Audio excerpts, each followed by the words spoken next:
juge Taschereau, membre de ce comité, lui avait à déclarer: « C'est un principe de droit bien établi que l'on ne peut conférer une compétence simplement par consentement mutuel. Aucun de ces organes ne peut être investi directement ou indirectement des pouvoirs que l'acte de l'Amérique du Nord britannique lui a refusés et qui, par conséquent, n'entrent pas dans sa compétence constitutionnelle. » Le juge Rand, membre également de ce comité, dira ceci: « Peut-on sérieusement imaginer que le Parlement impérial a entendu au sens implicite du pouvoir de déléguer introduire la délégation réciproque de l'un à l'autre? Ces cas, dit-il, ont été créés pour les seuls besoins de la Constitution, au terme de laquelle chacun, selon les traditions et les conventions du régime parlementaire anglais, devait légiférer conformément à ses débats et à son jugement sur des matières qui lui avaient été assignées à lui et à nul autre. En déduire implicitement le pouvoir de déplacer ces débats et ce jugement de l'un à l'autre revient à permettre l'avènement du principe de transfert, proposition en matière de compétences, est absolument étrangère à la conception d'une organisation fédérale.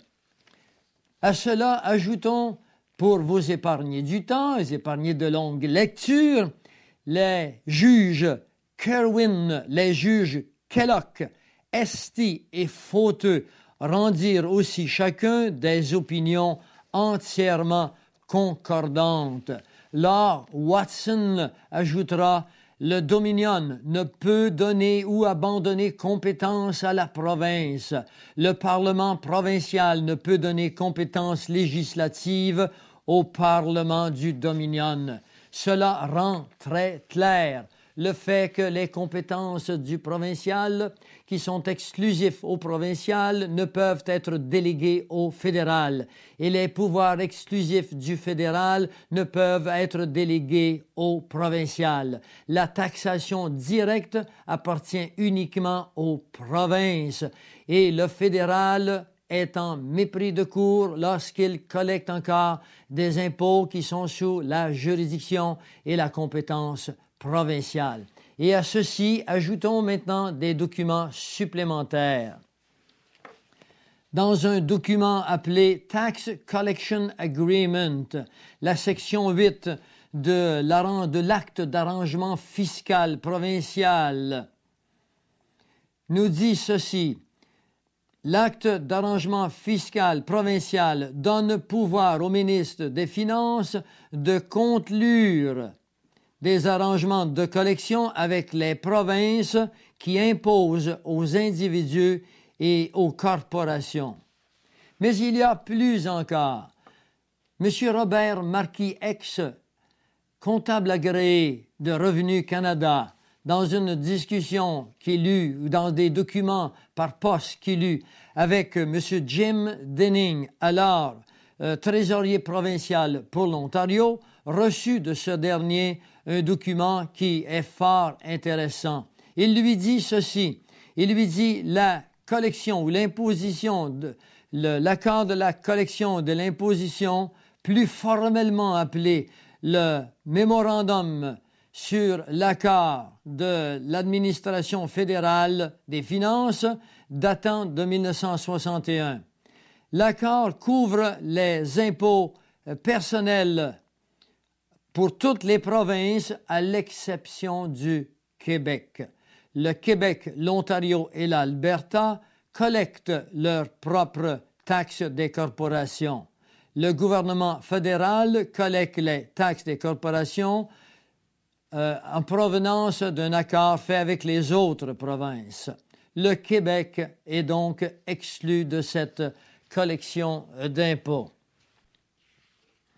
En vertu de cette décision de la Cour suprême de 1950, la taxation fédérale directe peut donc être qualifiée d'illégale d'inconstitutionnelle, elle peut être qualifiée d'ultra-vires et également elle peut être qualifiée de en mépris de cour.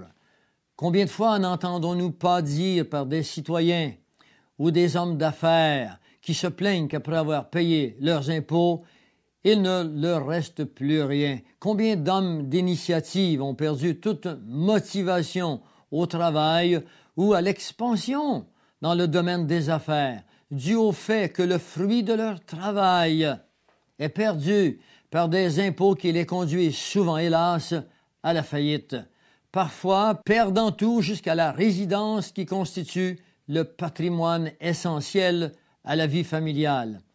Dans un système où l'argent est créé à partir de rien, quel est le vrai rôle des impôts?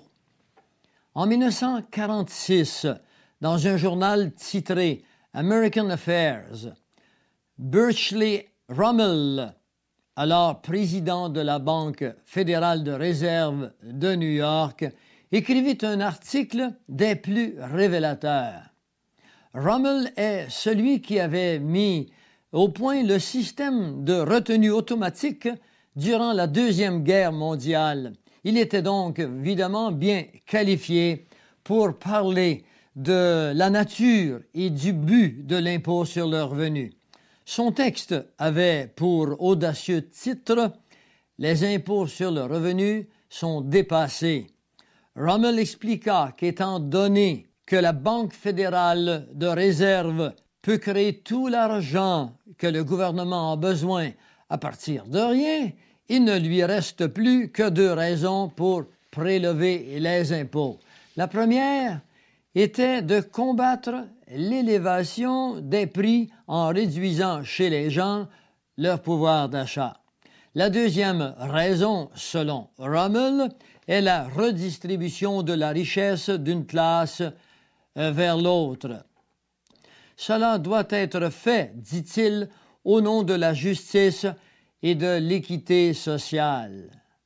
Mais la vraie raison, nous dira Rummel, c'est de dominer le marché libre et d'amener la société sous le contrôle des maîtres planificateurs. Nous avons vu que le sénateur Nelson Aldrich fut un des créateurs du système de réserve fédérale. Ce n'est donc pas surprenant, à la lumière de la nature de ce cartel et des intérêts qu'il représente, que d'entendre que M. Aldrich fut également un des principaux responsables de l'impôt sur le revenu fédéral américain. Ces deux hideuses créations fonctionnant ensemble pour le contrôle de la vie économique et sociale de la société ont bien sûr un bien meilleur résultat travaillant ensemble qu'aucun d'eux isolément. Le mécanisme magique ou mandrake, le mécanisme Mandrake de la Banque fédérale de réserve n'a rien d'uniquement américain. Il a été exporté dans la majorité des pays civilisés et le Canada ne fait pas exception. Les politiques d'austérité, les couvertures de réduction de dépenses, les compressions budgétaires avec tout son cortège de conséquences désastreuses sur la vie sociale et familiale n'ont rien de nouveau sous le ciel. Et pourtant, les hommes en noir sortent gagnants en temps de guerre autant qu'en temps de paix. Leur rôle est de créer de l'argent-dette et d'asservir les peuples qui continuent témérairement, naïvement ou avec complicité de croire qu'ils peuvent rembourser leurs pays et leurs besoins, monnayés en crédit et en payant en surplus du capital des intérêts qui sont non le produit de la consommation, mais du passage du temps qu'eux se sont appropriés.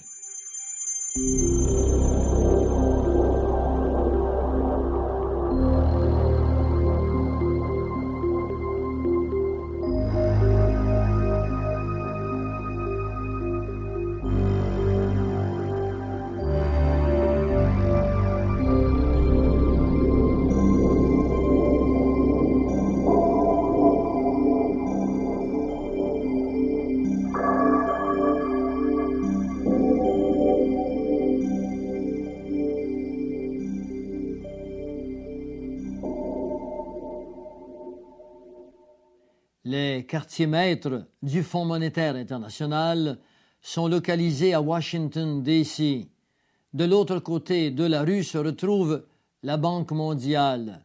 Que sont ces organisations et qui les contrôle? Il faut retourner quelque peu dans le temps, jusqu'à la Première Guerre mondiale, à un moment où les peuples en ont assez de la guerre. Alors, sous la couverture de la paix, les banquiers internationaux élaborèrent un plan pour consolider leur pouvoir en réclamant un gouvernement international qui mettrait fin aux guerres. Pour ce faire, ils proposèrent une structure gouvernementale à 3 jambes, soit une banque centrale mondiale du nom de Banque d'établissement international. Deuxièmement, un système judiciaire mondial appelé Cour mondiale, localisé à Hague dans les Pays-Bas. Et troisièmement, une législature mondiale appelée la Ligue des Nations. Dans son livre « Tragédie et espoir », l'historien Carroll Quigley de l'Université de Georgetown écrit « La croissance du capitalisme financier rendit possible une centralisation du contrôle économique mondial et l'utilisation de ce pouvoir pour le bénéfice direct des financiers, mais au détriment indirect de tous les autres groupes économiques. » Les pouvoirs du capitalisme financier détenaient dans un plan à long terme rien de moins que de créer un système mondial de contrôle économique dans des mains privées, avec la capacité de dominer le système politique de chaque pays et l'économie de la planète entière. Ce système devait être contrôlé d'une manière féodale par les banques centrales du monde, agissant de concert par des accords secrets lors des réunions et conférences. Le haut de ce système serait la Banque d'établissement international, située à Bâle, en Suisse, une banque contrôlée et qui appartient à des corporations privées. Chaque banque centrale est appelée à dominer son gouvernement par son contrôle sur les prêts du Trésor, manipuler les échanges étrangers afin d'influencer le niveau des activités économiques du pays et d'influencer les politiciens coopérateurs par des récompenses économiques dans le monde des affaires.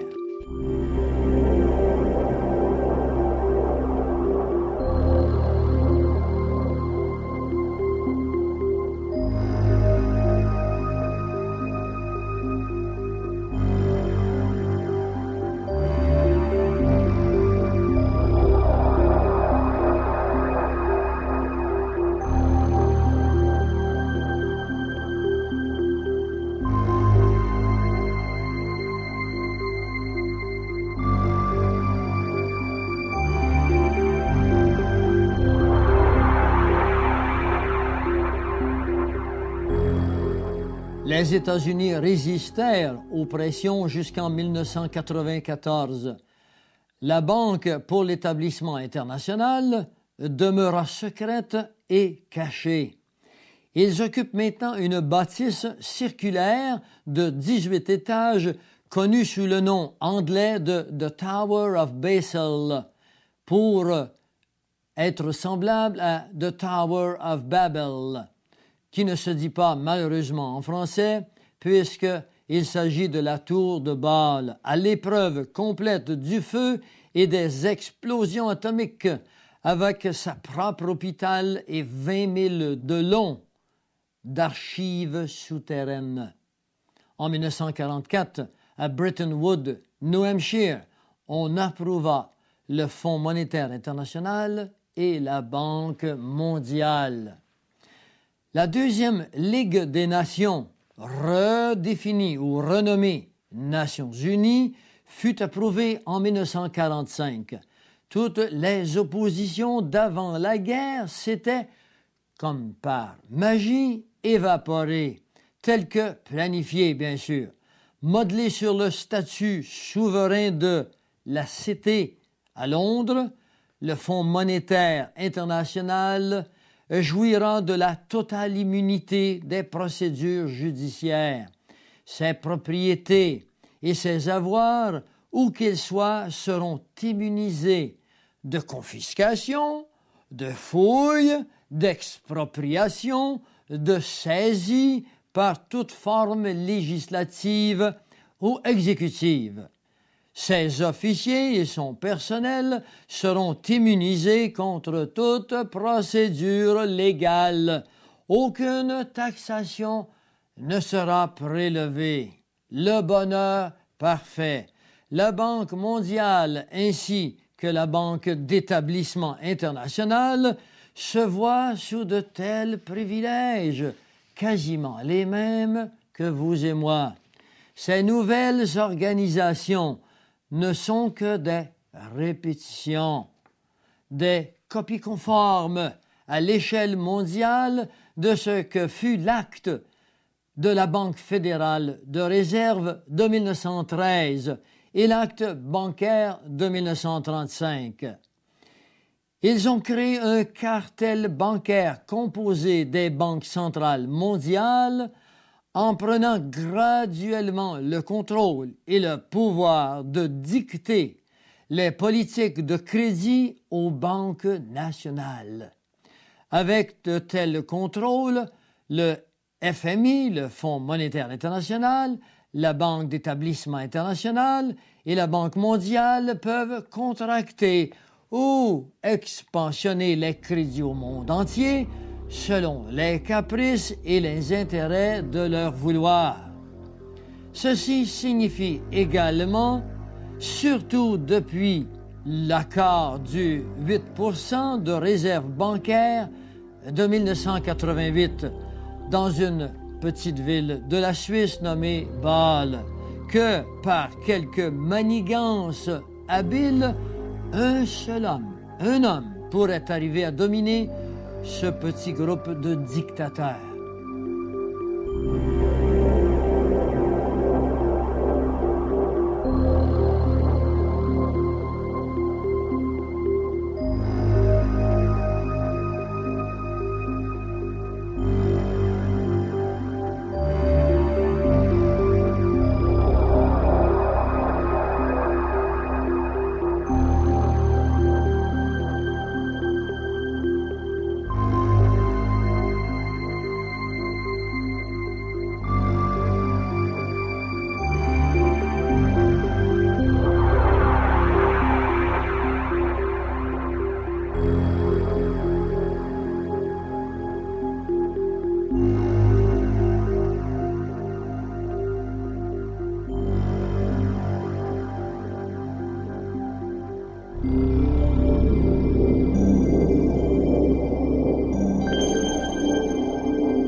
La crise financière du Mexique et du Japon sont des résultats de ces changements dans la politique monétaire internationale capables de jeter l'économie entière d'un pays par des règles ajoutées qui n'ont rien à voir avec quelque forme de vie et de dignité humaine possible. Faire tomber les marchés, voilà le nouveau jeu des titans intellectuels, des maîtres de l'argent artificiel. Il est important ici de prendre note qu'un transfert radical du pouvoir prend place à mesure que les nations deviennent les serviteurs d'une seule banque appelée la Banque centrale mondiale supranationale.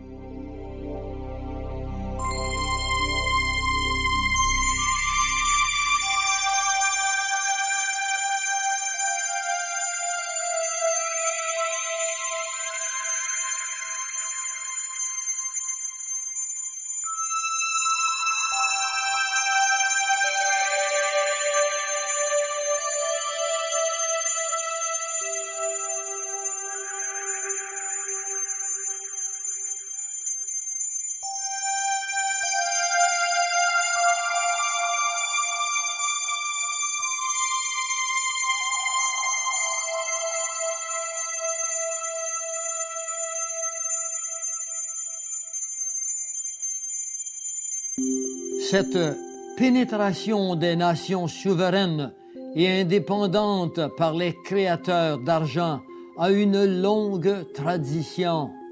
Premièrement, par prêt fictif partiel à des gouvernements déshonnêtes. Deuxièmement, collection d'intérêts comme fardeau sur le peuple. Malgré toute la rhétorique des prêts pour le développement et la réduction de la pauvreté, le résultat du Fonds monétaire international et près de la Banque mondiale demeure un persistant transfert de richesses des nations endettées vers les créateurs d'argent des banques centrales et la Banque mondiale. En 1992, par exemple, les nations endettées du tiers-monde qui avaient emprunté de la Banque mondiale payèrent 198 millions de dollars de plus à la Banque mondiale et aux banques centrales des nations développées pour des buts du Fonds monétaire mondial que l'argent reçu de la Banque mondiale. Davantage de prêts ne fait qu'augmenter la dette permanente en échange d'un soulagement temporaire de la pauvreté causée par des emprunts antérieurs. Chaque mois, depuis 1982, l'argent payé pour la dette du tiers-monde aux banques étrangères se totalise à environ 6,5 milliards en paiement d'intérêts seulement. Si on devait ajouter le capital, le tout monterait à 12,5 milliards de dollars par mois, plus que les dépenses du tiers-monde pour la santé et l'éducation, sachant que la dette totale du tiers-monde est d'environ 1 000 milliards de dollars. En 1992, la dette extérieure de l'Afrique avait atteint 290 milliards, 2,5 fois plus élevé qu'en 1980, élevant à grande vitesse le taux de mortalité infantile, le chômage, élevant les problèmes d'habitation et de santé en général. Cet état de choses poussa l'une des têtes d'État africaines à demander « Devons-nous payer ces dettes avec la vie de nos enfants ?» Aussi tragique que cela puisse sembler, la réponse des perfides, des tyrans, des exploiteurs du vent, des décideurs de vies humaines, des dispensateurs des biens naturels, des possesseurs des richesses de la terre, fut un radical oui. En 1997, les 441 personnes les plus riches au monde possédaient plus de biens que la plus pauvre moitié de la terre, soit 2,4 milliards de personnes. Un proéminent politicien brésilien décrit la situation dans ces mots. « La Troisième Guerre mondiale est déjà commencée, dit-il. C'est une guerre silencieuse, mais pas moins sinistre pour cela.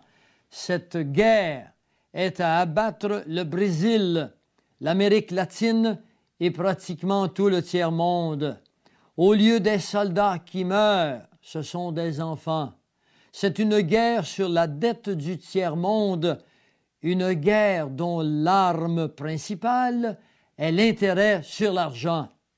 Une arme plus mortelle, dit-il, que la bombe atomique, plus destructive qu'un rayon laser. Maintenant, les nations sud-est de l'Asie ont été placées en contrôle du FMI, suivant les traces de l'Europe, de l'Est et de la Russie. L'accroissement des prêts du FMI à la Chine resserre graduellement le nœud coulant sur la seule grande puissance qui n'est pas encore, comme le disent certains, directement régularisée par les créateurs d'argent. Ils auront donc atteint leur objectif de globalisation, réalisant alors la prophétie du prophète Daniel, prophétie biblique de l'Ancien Testament.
On a fait dernièrement une promotion agressive d'un traité appelé l'accord multilatéral sur les investissements, sous le nom de l'AMI.